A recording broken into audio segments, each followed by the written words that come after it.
This person is asking, I believe you've mentioned that we will not be able to see the other train tracks somewhere around the year 2050. As there is a high probability of having a mass contact event between 2026 and 2027, how will the realities who do not experience contact perceive this event? Will they look back on this instance in a similar way we look back on the Roswell event, very much in denial? It depends on the person. There is still an opportunity in the upcoming events to have a particular perspective of it, or no perspective at all, not even knowing that it's happening. There is still the possibility of a range of reactions to it because you are still seeing other people's choices. So for a while, different people will respond or react in different ways or not even be aware that it's happening. These things will start slowly, in phases, subtly, and not everyone on your planet may even be aware that it's occurring. But the different reactions from those that become aware of it may also exhibit a wide range from acceptance to disbelief to total non-acceptance.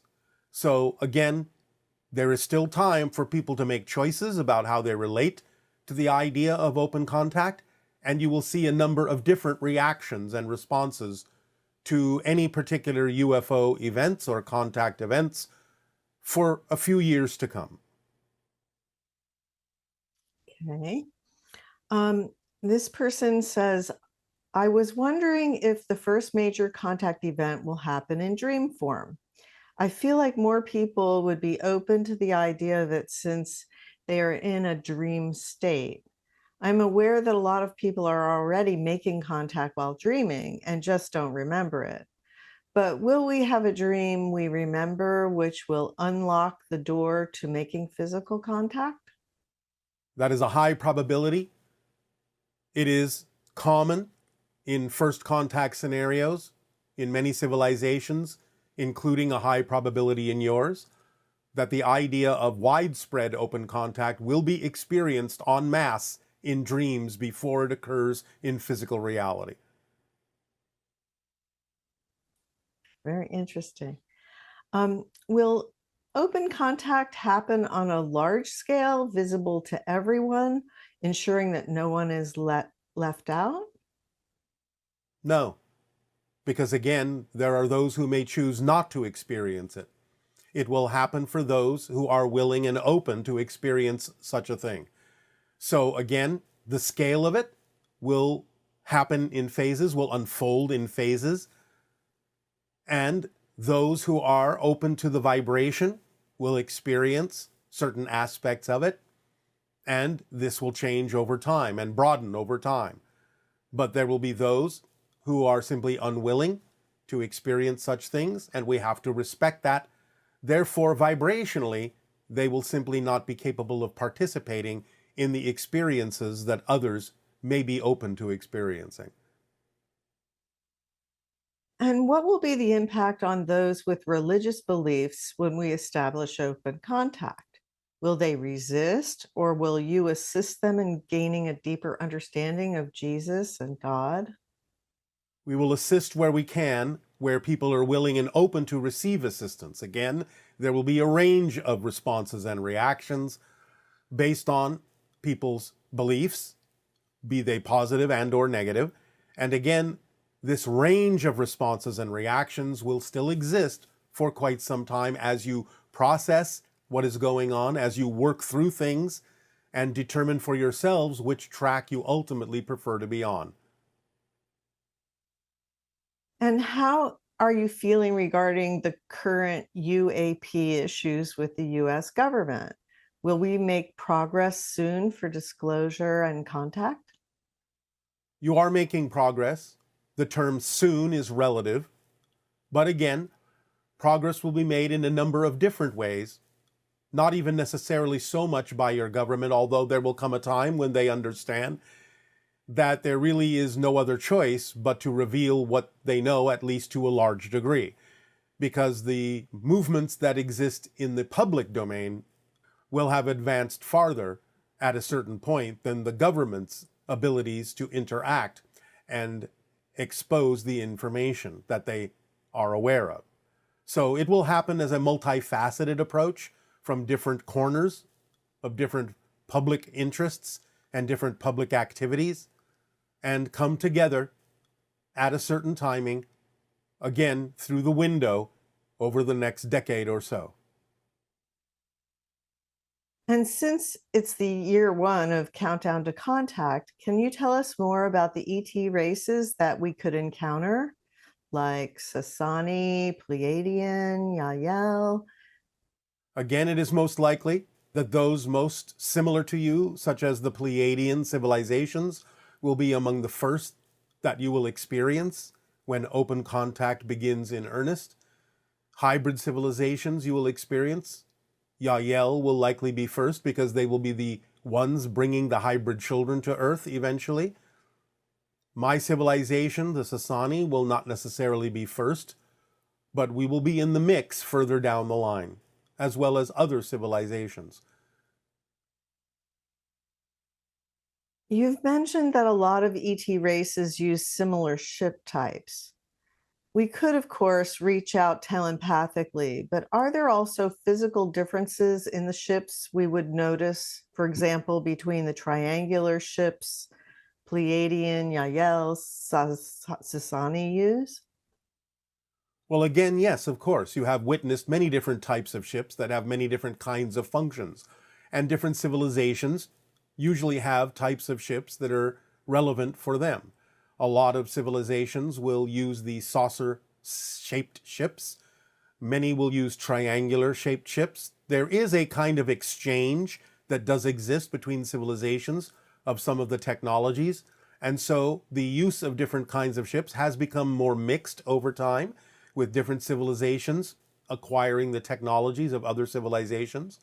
Many will use the cylindrical mothercraft or city ships because that is a convenient form, although some will also be spherical. But again, you can't always necessarily tell what civilization now because of the mixing of technologies. Though for the most part, Pleiadians will retain the idea of the classic saucer shape as you understand it, and our civilization and many hybrids will retain the general use of triangular ships because that is what is representative of our general technology. And regarding extraterrestrial writing that some people see on the ship's exterior, when seeing the ships up close, what is that writing for? The writing exists as a mark for the identification of ships in terms of their function. And it is, in a sense, read as a code vibrationally that is telepathically received by those who are sensitive to it to understand the function of the ship and its nature in terms of how it is telepathically connected to those piloting the ships. It is a kind of a signature vibration that contains a lot of information that others can download, so to speak, to understand the identity of the ship, the function of the ship, the function of the crew, the mission they are on. The writing can even change from time to time. This person is curious about the energy and frequency where we will have first contact. This person says, I feel like I'm personally ready for that contact with ETs. Can you speak a little more on how we can embody, accelerate, and integrate for first contact? Follow the formula as precisely as you can, as often as you can, to accelerate your vibration and make you more vibrationally compatible with the idea of contact. And what are some suggestions for practicing how to change or alter our frequency to match those of entities like yourself? Will it be necessary in order to communicate during first contact? Follow the formula.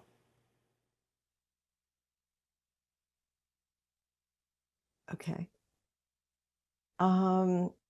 This person is asking, is it possible for or probable for some of us to witness humanity becoming an honorary part of the Galactic Alliance. At 21 years old, I'm hopeful that the advancement in technology and healthcare might make it a reality within my lifetime. Yes, as long as an individual doesn't choose to leave the planet during the time of open contact, those, especially of a younger age, are highly likely to experience the idea of open contact and a relatively large chunk of the full spectrum of contact over time. Okay, for me, this first contact is not really a science event or a fruition of a science fiction dream. It is a cultural event, sociologic, like in the film Close Encounter of the Third Kind. Can you speak to this? It is a sociological event, first and foremost, because it will alter your entire society. And you must alter your entire society on your own in order to make yourselves more compatible with the idea of contact. So the idea is it is less scientific, although there will be some technological elements to it, some technological exchange, knowledge exchange, so on and so forth, knowledge given, technological ideas given and shared. But it is first and foremost a sociological event, yes. Your entire society, those that are willing and open, those that are shifting in the direction of open contact, will be very different from your society of today. So the idea is that, yes, primarily it is sociological. Okay, and the idea of humans organizing for contact. In what shapes or form would you suggest or inspire humans to organize themselves so they can globally have a more joyful and exciting open contact experience?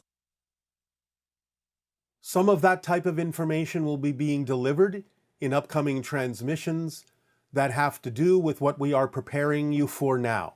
As we said, this is Countdown to Contact Year 1, and we will begin to make certain suggestions for actions and behavioral changes in members of your society that have to do with what we are terming the Interstellar Alliance Sociological Experiment. And it will be delivered to you in a variety of steps over time in the upcoming year. So some of those suggestions will be forthcoming in the upcoming transmissions. You've recommended putting up a picture of an alien in our windows. I've had little children, and in speaking to them about contact, I'm not sure they're ready to see an alien in the window. Do you have other suggestions for the little ones? Depending upon their age, your children are already exposed to many representations of ETs and other kinds of beings in their programming on television and in movies. You can simply be creative and imaginative and choose representations that you deem to be, shall we say, cuter than average, so that children can relate to them and use those instead. Okay. And when contact is made, what reactions do you anticipate from us? Again, there will be a range of responses and reactions depending upon belief systems, willingness to be open or not to the idea that you are not alone, willingness to be open to the idea of the kind of changes that would have to occur within you as individuals and within all of you as a society. So again, there will be a range of reactions and responses, and this is what we anticipate will occur at first. And what qualities make us the best candidates for open contact? Love, peace, creativity, imagination, and a willingness to be your true selves, a willingness to raise your vibration, a willingness to expand your consciousness, a willingness to connect to all that is in a variety of ways. And could you tell me more about the sanctuaries you speak of? You mentioned people will be led to them by synchronicity. Could someone like myself prepare a space or the sanctuaries and set them aside? Can I be put on the list? Again, people will be creating these sanctuaries through synchronistic opportunities, whether you yourself are involved in the creation of one or simply allowing synchronicity to lead you eventually to those that have been created by humans on your planet. It doesn't really matter. It is up to you to follow your passion as to whether or not you are actually finding a space and creating a sanctuary, or being open to being attracted to a sanctuary once they